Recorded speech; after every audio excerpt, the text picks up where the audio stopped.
and Leeds are in motion for the first time with Harrison. Harrison attacks the left edge of the town box. Now he's crossed, far post, Ayling arriving, goal Leeds United! A volley off the underside of the bar from Luke Ayling!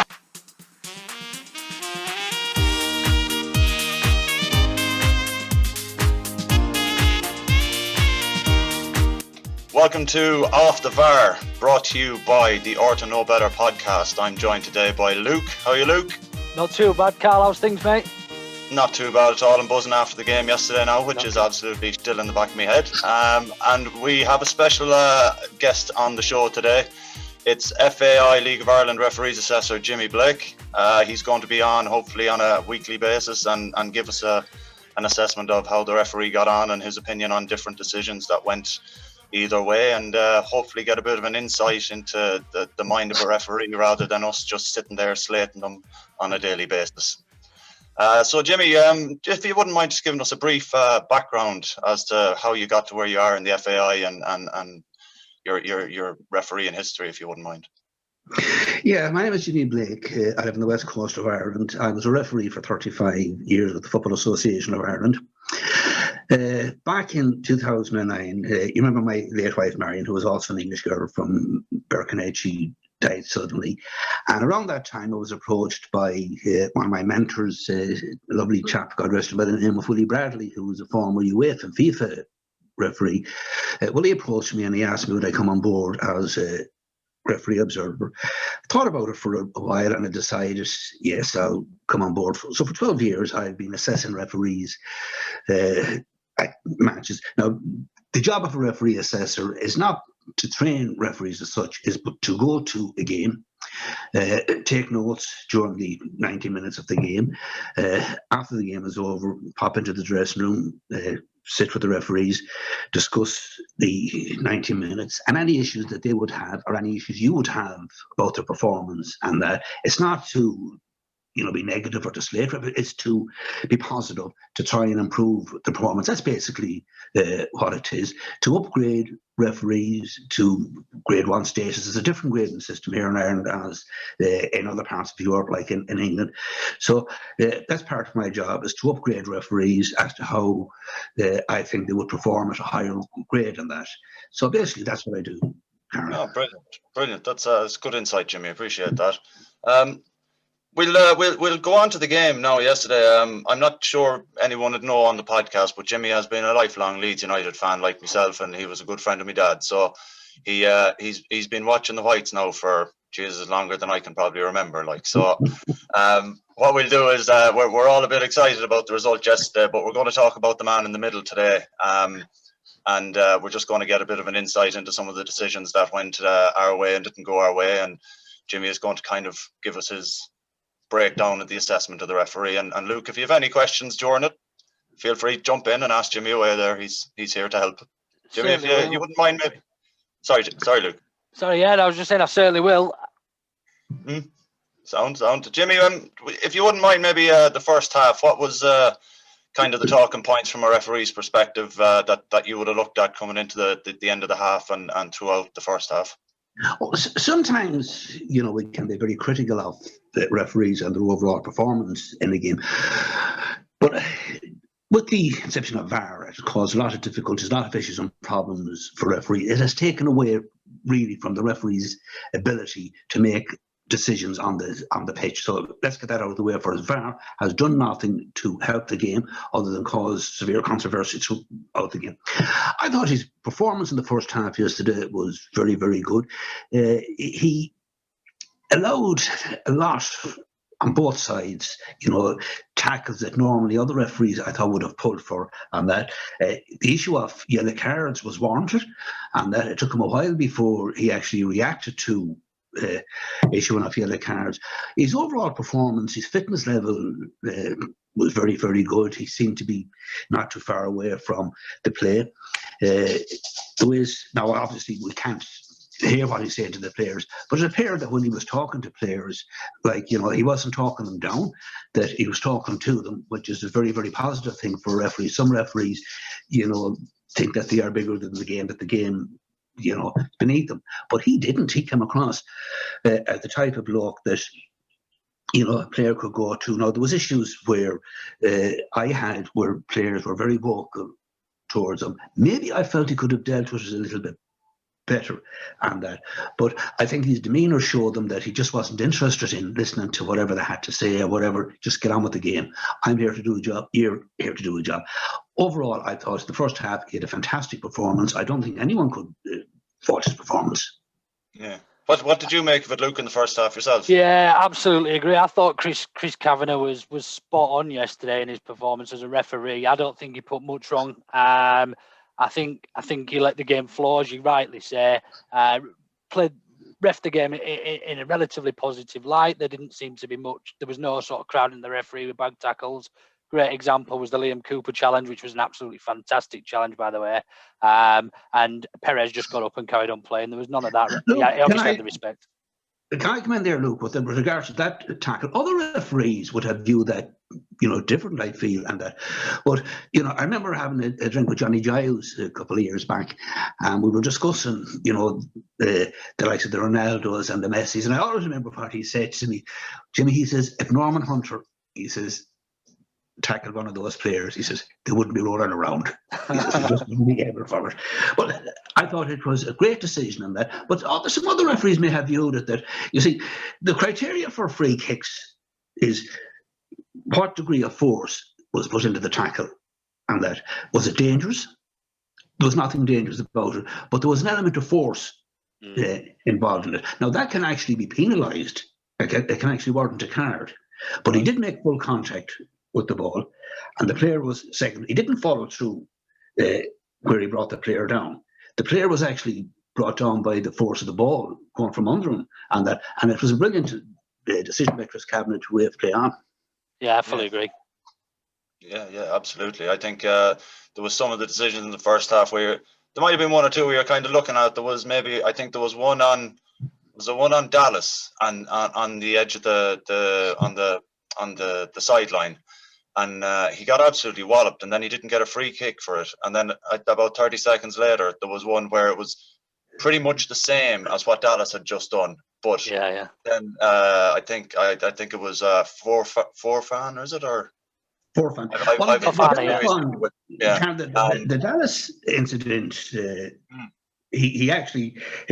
It reminded me a little bit of Jack Grealish, who some referee, is going to have to put a stop to what Grealish is doing, bringing fouls on and that. And I thought Dallas looked for it, but you have to look at the contact. There wasn't much contact in that. He knew that the player was behind him. He knew that if he went down, he was going to get a free kick. So I think Chris Kavanagh was 100% right in play on, because he went down too easily and with minimum contact.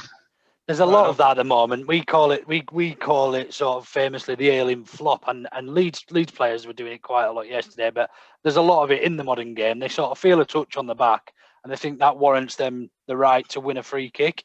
And it's very much sort of protecting the attackers and often the defenders. I mean, he's ailing the defender, but the player with the ball at the feet often gets protected a lot more than the player without, I think. Yeah, I agree, Luke, and that's why I said previously that Jack Grealish is a master at it, and a referee has got to have a look. And VAR is also, if we're going to have VAR in the end, they also have to look at what he does. Every game he goes out, he circumvents the laws to suit himself, which is totally illegal. You can't do that. So a referee is going to have the courage and give him a yellow card for his antics and that. And if referees have the courage to do that, then it's going to cut an awful lot out of this kind of. Referees, players will know. You just don't do it, and you're not going to get away with it. Yeah, well, if we go on to the second half, Jimmy, there's just before we get into the refs' performance in the second half, I was thinking with the penalty decision, where Cooper and who was it that he was battling with? I can't quite remember. Was it Fafana? Was it him? Yeah. Fafana. Yeah. Mike Dean was in the VAR yesterday, and he took an awful long time to decide whether it was going to pay a penalty or not.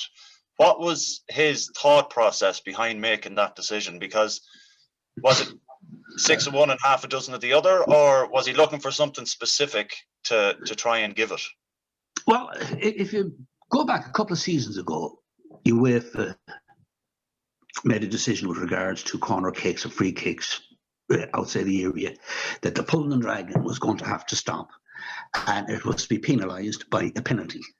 Now, the first referee, strangely enough, to act upon that was Mike Dean. He was the first referee to give a penalty for pulling and dragging in the area. Now, he was 100% right to have a look at it, but it was 6 of one and a half, dozen of the other. Both of them were pulling and dragging out of each other. It would have been totally wrong to give a penalty for that, but both of them had their hands in one another on that. So you have to make a decision on that. When the player goes down in a situation like that, referee has got to make up his mind what kind of contact was he pushed, was he dragged, was he assaulted? No, both players were pulling and dragging. 4-4 went down looking for a penalty. My team was 100% right. Right, okay. Because it was a bit funny that he chose not to give that penalty, but he also chose to give the offside against Palace when he was in the VAR room, which is strange because that's offside, and I looked at it over and over again, and I remember a discussion with Peter Walton on BT Sports about that incident, and they got it wrong. There's no question about it. They got it absolutely totally wrong.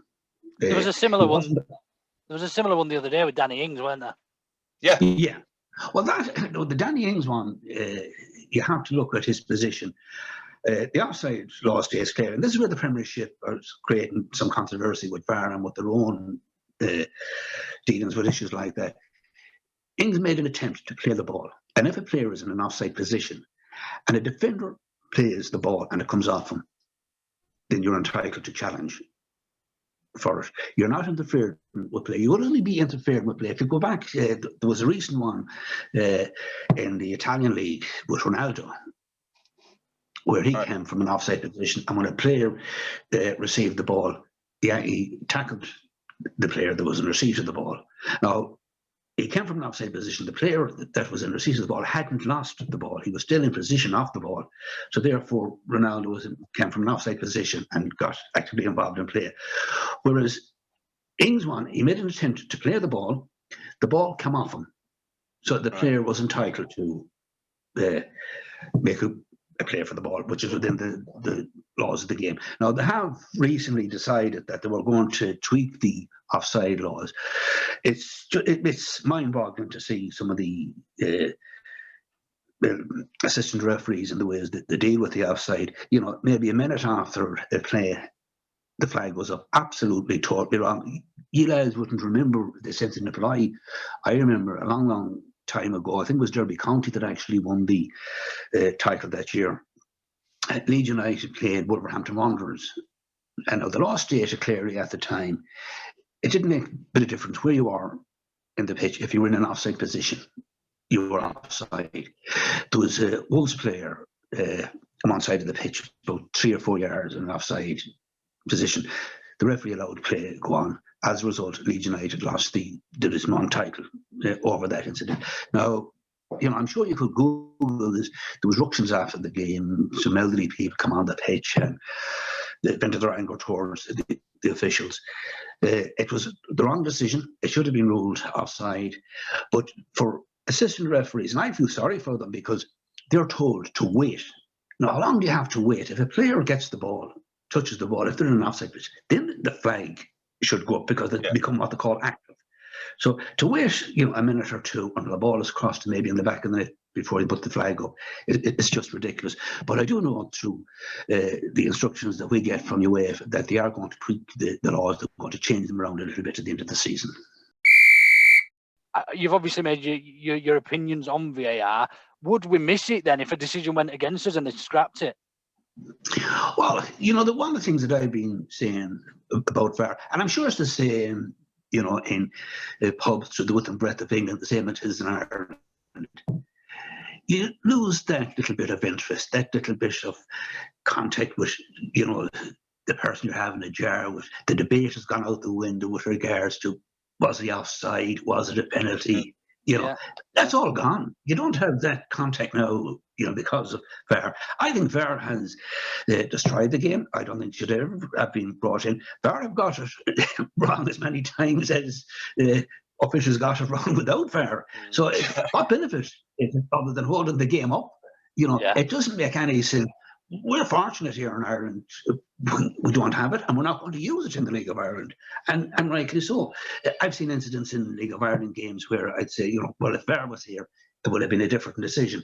And that itself, then, when we'd be having a jar, created a debate, about the game. Yeah. And the thing about, you would know, Karl, that the League of Ireland is not as popular as the Premiership is in Ireland. Premiership is very popular in Ireland, and even the Championship. But because we don't have VAR, people are watching the League of Ireland now because it's creating debate. But we don't have that anymore, from the Premiership. Yeah. Jean Massey is a shining example of female officials. She's really stepped up these last couple of years, and I think she deserves a lot of credit, especially for the Perez goal when he was flagged as offside. I thought initially that was a goal, but for her to spot that as offside, you got to give her a lot of credit for that particular decision. I think it just shows that no matter who you are, colour, creed or sex, if you're good at your job, you're good at your job, and she started to do a brilliant job, I think. What's your opinion on her, Jimmy? Do you think would she referee at any point, or would she just stick to the assistant? Well, again, it's not really her. Well, it is her decision if she wants to change to be an assistant referee. Of course, I don't know if you ever came across him or heard of him, Damien McGrath here in Ireland.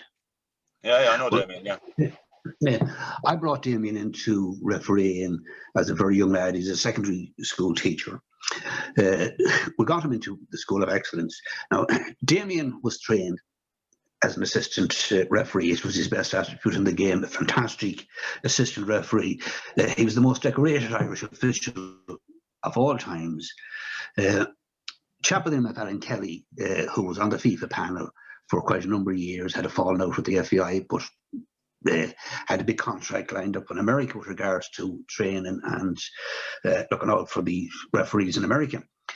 So it meant that Damien didn't have a referee of Alan's stature to continue being involved with UEFA. But Damien was that good as an assistant referee that UEFA assigned him to a Scottish group of officials who did World Cup qualifiers, Champions League. I think his biggest game was he done Real Bayern in Madrid, didn't he? Yeah, well, Damien has done quite a few of the top games. He was the assistant, number one assistant at Euro 16s. He has done everything in the game. Now, he resigned his UEFA badge, and he is now number one referee in the Electricity League. And I'm no doubt that he will go on, not next season, but I think the season after, where he will become one of the top officials in UEFA. One of the top referees. But it's the ways that they're trained, that she might want to be a referee, but the premier people who looks after the officials might say, well, look, your best is being an assistant, and we want you to actually stay as an assistant. But she actually referees, I think, in the National League and in League One. Yeah. Right. She has done games at that level. All right, okay, that's great. If you were to score that refereeing performance yesterday from Chris Kavanagh, what would you give him out of 10? Well, I'd give him 8 out of 10. I thought his overall performance was pretty good. As I said, his fitness level.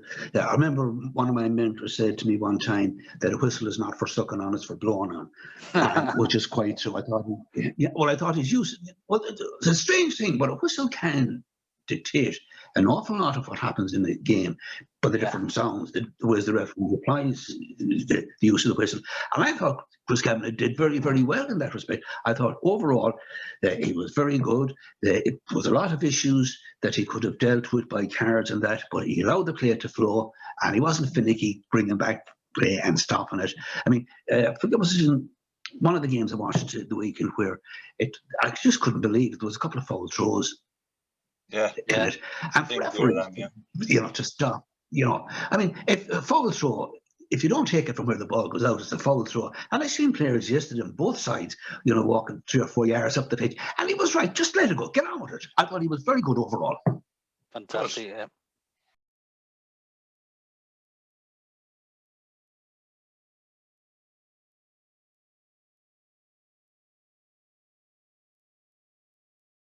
Welcome to In Off the VAR, brought to you by the Orta Know Better podcast. I'm joined today by Smarty and our resident referee, Jimmy Blake. How you doing today, boys? Well, good. Good stuff. We'll get straight into it. Jimmy, just if you give us a bit of an analysis of the referee and potentially what you would have taken to him at half time to help him out or anything like that, Yeah, just before I do, Karl, I'd just like to say to anyone who will be listening to this, let's remember the 6th of February 1958 and all the footballers and personnel that lost their lives in that infamous Munich disaster in 1958. So at 3 p.m. today, let's all remember, irrespective of who we support, we're all football people. Yeah, absolutely. Absolutely, Jimmy. Very, very, very echoing our sentiments as well, yeah. Michael Oliver, for me, is one of the better referees in the Premiership. He's a no-nonsense referee, but the things that he did Wednesday night, some of the issues I'd had with him, the Jack Harrison caution, the caution was correct. I have no argument with the caution, but what happened immediately after the caution was something that got up my nose. Harrison went into a tackle. Now, in fairness to Michael Oliver, he did allow for the conditions. The ground was pretty slippery and wet. But what happened when he went into the tackle, and he actually made contact with the ball, but his trailing leg, he brought it up and fouled the player.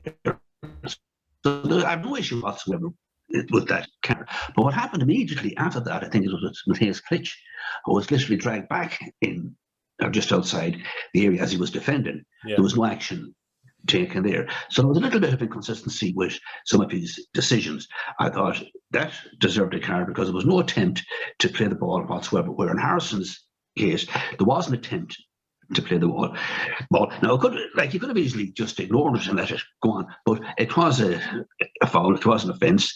But why didn't he punish the offender in the incident with Matthias Klitsch? I don't understand why he didn't, because it was a foul and it was a card for me. Okay, yeah. Smarty, anything that you want to maybe elaborate on that there? No, I was just gonna ask Barry. Is it hard to kind of maintain that consistency and try and be fair, or do you often feel like sometimes a team might get away with something early on in the game and you may have to make up for it because you're trying to be fair, later on in the game or stuff like that? Does it work like that, or do you just try and maintain that consistency throughout?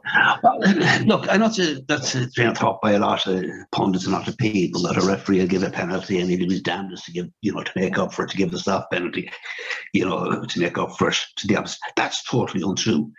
You set your stall out at the start of the game with your officials, you discuss what's, the plan for the day, and when you're in a dressing room with your officials, it's the referee, he dictates everything to the officials. Fourth official, the assistant, he will tell them anything in your area, flag for it.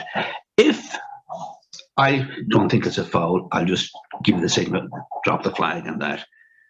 Park it is what we use, the terminology we use is park it and move on to the next incident and that. But referees do not give a decision and then, maybe a couple of seconds it's gone through their head and they make the wrong decision and that and try and make up for it. No, they don't. The assistant referees, they're all in tune with the referee. They know exactly what they have to do. If it does, and it will get into a referee's head thinking that maybe did he make an error in giving a wrong decision? But he will not make up for it. He certainly will not. He'll live with it and he'll get on with it. And that's the professionalism of the officials. I know they come in for a lot of abuse. And certainly my job as a referee observer, when I speak to officials after a game, I went to the dressing room. I don't go in at half time. You're not allowed in at half time. It's after the game is over. And I do know that you give them 20 minutes or thereabouts to get their heads together and the thoughts together. And I do know that during that 20 minutes, they come up with some fairy tales, and I was there. I was in that position myself, so I know like all about it. Yeah. And you will lie, to cover your ass. But overall, referees are honest and fair, and they do the best to their ability. Yeah. What would you? Oh, sorry, mate. No. Carry on, Smarty. I was just going to say, I think it's easy for people on the outside, like us fans, to assume that would be the case. And I mean, a lot of people. I have over the years, especially in the Championship, looked out for who's refereeing our games, because you think, oh yeah, he don't like Leeds and all that sort of stuff. Where you think that one of the a referee might have an agenda or whatever. But like you say, I think most referees are definitely very, very professional. To be honest, yeah, you're right. Well, they don't. Referees, like at junior level, senior league called the kind of senior league, and I refereed my local team. I think 3 or 4 times a season, and there was never an issue with me refereeing them, and even the opposition, I never had an issue, because we were fair. We were there to do a job. We were paid to do a job, and we did the job to the best of our ability, and everyone knew that. Now, there are some referees that can be a little bit incompetent when they're starting out. Nerves, the big occasion, I don't know, it can be a very daunting place for any official to go to, the same as Old Trafford or any of the top club. So, things like that can get into your head if it's your first major season. You can be a bit overawed by the occasion and that. But by and large, referees after the season, in the top flight, they just knuckle down to it. And it doesn't make a bit of difference with Manchester United, Leeds United, or Liverpool. Howard Webb, on social media. Howard Webb was on a week in, week out, wearing Manchester United shirt. But Howard Webb wasn't like that. Howard Webb for me was a good referee. Yeah. Irrespective of what people thought about him. He went out and did his job, and he didn't change the ways he refereed. I know World Cup, he made an absolute cock up in a couple of decisions. I think that actually finished his career. Yeah, I think so. Yeah. Graham Paul was another referee who I thought was, fairly good, but then he became, bigger than the game. He felt that it was all about him. And Mike Dean, in many respects, can be like that. Yeah. It makes it a bit theatrical, doesn't it? A little bit. Yeah, he does. But he's not a bad referee, Mike Dean, I will say. But, he likes to... he likes the spotlight a bit, doesn't he? He does, yeah. He does. He does indeed. But also, 99.9% of referees go out, they do a job, and they do it to the best of their ability. They are professionals, and they are paid to do a job, and they do it. And the other thing about it, they're under so much scrutiny now by the media. They have to do it. There's no ways out of them. No. And Jimmy, just briefly going back to the game, what would, if you were allowed in the dressing room, the referee's dressing room at half time, what advice would you have given him in relation to how he performed in the first half, going out for the second half? Well, the first thing I would have said to him with regards to the Jack Harrison thing, explanation for the yellow card, even though it was very, very obvious and very plain to see, and why he didn't penalise the player. I'm not sure who it was that pulled Klitsch back. I think that's why he didn't penalise him. And Jack Harrison, as I said, it was a clear attempt to play the ball, where the other incident, it wasn't. And that's every day of the week, it's the yellow card. And why did he show that little bit of inconsistency? Now, some referees, don't like to show the yellow card very early in the game. But for me, the first card, I always remember, and I'm quoting myself in this, I always remember I did the Oscar Traynor final. You remember the Oscar Traynor final? And it was a Saturday night in Terryland Park in Galway. And I was so fortunate, 1 minute into the game, I had to bring out the yellow card. And I looked up to the skies, and I'll never forget it, and I said, "Thank you, Lord." Oh, Jesus, that yellow card dictated the whole of the game, because the players on both sides knew, well, this guy is not messing about. This guy is, is going to do his job. And it was a great game of football. Yeah, you set the precedent from the get-go, haven't you? And you've kind of laid the ground. Yeah. And that's, I think, a failing in referees at all levels of football, that they're kind of afraid to make that big decision. Because if you issue a yellow card in the first minute or so of the game, well, that player, is on notice that he's got to be very careful for the remainder of the game. And he may commit a tackle where would be a yellow card. But, if I give him the second yellow card, he's going to be sent off. And that can actually get into your mindset that, it maybe destroy the whole momentum of the game. But I think that's wrong. If a card is wanted, produce it. That's what it's there for. Yeah. Right, just going into the second half. If the ref was to take on your bits of information, do you think would he have followed that a bit to the letter, Jimmy? Because you mentioned a few things there. Did you see anything that might have said to you, well, he didn't really listen to what I said at halftime? You don't. First of all, Karl, excuse me, you don't talk to a referee at halftime. You don't go into. No, I know. Yeah. Halftime, hypothetically speaking. Hypothetically. Yeah, what referees do at half-time in a dressing room, the officials and the referee, they sit down and they discuss any issues that they had in the first half, any players that need watching out for in the second half. And they will go through all that. They will look at their notes to see who was cautioned and what players was cautioned, and then ask each other, why was this caution given? Would you have done it? So they do discuss the game at halftime. Now, the second half, there was one particular incident in it for me, which a lot of people would say, no, to be silly, be stupid. The one thing that dictates a game of football, there's one instrument, and that's the whistle. Whistle starts and stops the game. When you blow that whistle, the game starts, you blow it to stop it. Rafinha was absolutely pulled back. Now, the referee had blown the whistle on 2 occasions, but the defender kept pulling and dragging. Yeah. Therefore, for me, that should have been 2 yellows and a red card. Yeah. Because he didn't stop when the whistle had gone. For months he continued to hold on to the player's shirt. He was committing a second offence because the whistle on to stop the play and he didn't stop it. Well, that was a major issue in the game for me. Referees would look at it and say, it'll be a very, very soft card. But it stops all that kind of nonsense, gets rid of all that type of thing. As the first podcast we done, we spoke about pulling and dragging in the box for corner kicks and things like that. And strangely enough, Mike Dean was the first referee to implement it when the executive says this has to stop, watch out for it, award a penalty. And he done it. Yeah. The league executive then thought, well, it was a bit harsh. So they said, dampen down on it, turn a blind eye to it. And it has destroyed the game in so many ways. And that's down to the legislators. It's not down to the referees. It's down to the legislators because, we have a change in the law with regard to substitutions today. I don't know if you heard about it or not. No, what? Well, for me personally, it's a good thing, but it's farcical in many ways. If you're natural enough, you have your 3 substitutes for either side, okay? When a substitution has been made, there's a white card handed to the 4th official with the name of the player that's been substituted and the player that's gone on.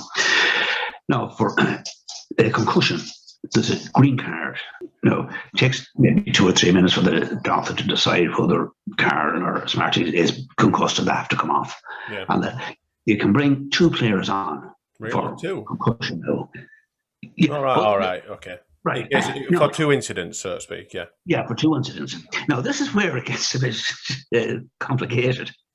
The opposition are allowed to use 2 more substitutes to balance out the substitution. And so that team doesn't have an unfair advantage. Unfair advantage. Now, again, it gets a little bit more silly. The team that hadn't made concussion substitution, but have made substitutions because the opposition had made the concussion substitutions. Now, we'll just say for argument's sake, they have concussion substitutions. The team that has already done it can bring on subs again, can change it around. So it's gonna be crazy, to be quite honest with you. And I don't know whether people understand this. The laws of the game are dictated by the 4 home countries. Wales, Scotland, England, and Northern Ireland. Yep. And they more or less bring the laws to UEFA and FIFA. Right. But FIFA then have the final say in it, whether they're going to implement them, but it's very rare that they actually do. Now, the other thing, each league can implement their own laws. Right. The Premier League could introduce 10 substitutions if they want. And they could introduce, we'll say for cup football, they could introduce 9 substitutions because it's their league, they run it. But the basic laws of the game, on the on-field, are still the same. They cannot be changed. But it's the legislators that mucks it up for referees. It's not referees that's mucking it up, it's the legislators. Yeah. And that's why we wanted to get you on, Jimmy, because from our perspective, we just look at a referee and go, well, he's biased, or he's doing this, or he's doing that. But to get the insight from yourself, to understand the thinking and stuff, I remember talking to one of my referees after coming back off the European duty, Champions League, and I remember he probably, I'd say it was during his time as a UEFA and FIFA official, he probably was the number 1 assistant referee in Europe and far beyond. But I remember he was involved in a Barcelona game and he gave a flag. Now, when I seen it in real time, I thought, wow, Damien, absolutely, he should have waited. But when it showed it back, he was 100% right. Now, there was no VAR or anything. He actually could have got away if he kept the flag down. But the reply that he gave me was that the difference with him not putting the flag up and keep it down could have been 20 million. Really? Yeah, could have been 20 million. That was Barcelona going on to the next round and the television rights that they would be getting from it. And he said, that's the kind of pressure at level officials are under. But he was 100% correct in his decision of that when he showed it back in slow motion. So referees are under so much pressure because of media and, of course, now VAR, has taken a lot away from the on-pitch referee. Do you think has it put more pressure on the on-pitch referee having VAR? It has, but puts an awful lot more pressure on them and that because referees, some decisions like the handball, I've tweaked the handball a bit, but referees don't want to be going back and revisiting something that happened a minute previous. They just get on with the game. That's what they're there to do. There's incidents where the ball hits a player's hand prior to VAR and no action will be taken about it. It's only if a player's hand is extended from his body. Yeah, all right. That a referee would give a penalty. But because of VAR, it has put a lot of pressure on referees to make a decision. And, of course, VAR is forgotten 2 minutes after the decision is made. It's the referee that takes the brunt of the supporters when they're in the round. Yeah. All right. Have you any other questions there, Smarty? I was just going to ask Jimmy, what's your interpretation of handball? I don't. As a fan, you see some referees will give it for certain scenarios or other certain scenarios, and then you'll have a rule change halfway through the season, and you see some referees give it, you see some referees that don't. Is it down to interpretation, or is there an actual solid rule? Because we're getting mixed signals as fans. We don't actually know what's going on. Well, Smarty, you're right in so far as is it down to interpretation? Yes, it is down to interpretation. One referee may view a defender's arm was in a natural position and that he made a movement towards the ball. The natural instinct for a player to jump is to have his hand raised. If he's going to hit a ball in the corner from a corner kick or any set piece, it's very hard to jump from a standing position without moving your arms. And that now some referees, if the ball hits his hand while it's in a natural position, may view he never made an attempt to deflect the trajectory of the ball, that the ball actually hit him, and it's no penalty. Other referees will say, well, his hand shouldn't have been there in the first place. And that's where there's a little bit of inconsistency between referees and that. My understanding that this coming next season, before the season starts, there will be more clarity on handball and the offside law. Well, that's going to be tweaked a fair bit. And that I was on a Zoom call with the Football Association of Ireland last Tuesday evening, And these were some of the things that were discussed. We're waiting on clarification from UEFA on them, and we should know in the next couple of weeks. All right, good. Brilliant. Well, we hope to get that. We hope to get that update for the exclusively for the podcast before it goes out to the Owl Nations around the place. Jimmy, give us an old exclusive on that one, would you? Yeah, I'd like to do it. We get regular updates from UEFA on that because the offside law is one of the laws that needs, a serious look at. Yeah, and it's the most controversial law of all the laws in the game of football. There's 17 laws in the game of football. I don't know whether you know that. 17. No, 17. Wow. Well, you wouldn't think it the way they're carrying on lately. Well, in the 17 laws, we'll say law 12 can be the multitude of the things, the size of the pitch, and all that type of thing. But referees say there's a nation law, and that's common sense, and all referees should apply it and ignore some of the actually written laws. The bureaucracy of it all. Well, that's the right word for it. Yeah. But look, football is changing so much. I go back in my young days. Football was a sport. Everyone loved it as well. Now it's the biggest industry in the world. It's money. Yeah. That's what it's about. And you see a player kissing a badge after scoring a goal. That damn kiss means nothing. Not anymore. It could be another. He could be kissing, depending on how much the transfer market is in. That's the way it is. It's unfortunate, but that's the way it is. Yeah. All right. Look, Jimmy, thanks very much. We'll finish up there until next week, and we'll get your feedback on the Crystal Palace game, and moving forward, we'll hopefully get some of those new rules that are coming out, and we can expose them to the world and see what they think. My pleasure. I'm delighted to talk to you, and take care and look after Smarty. Oh, well, indeed. Yeah. Cheers. Thank you. Cheers. Bye. Cheers. Bye, Jimmy. Take it easy. Bye. Bye.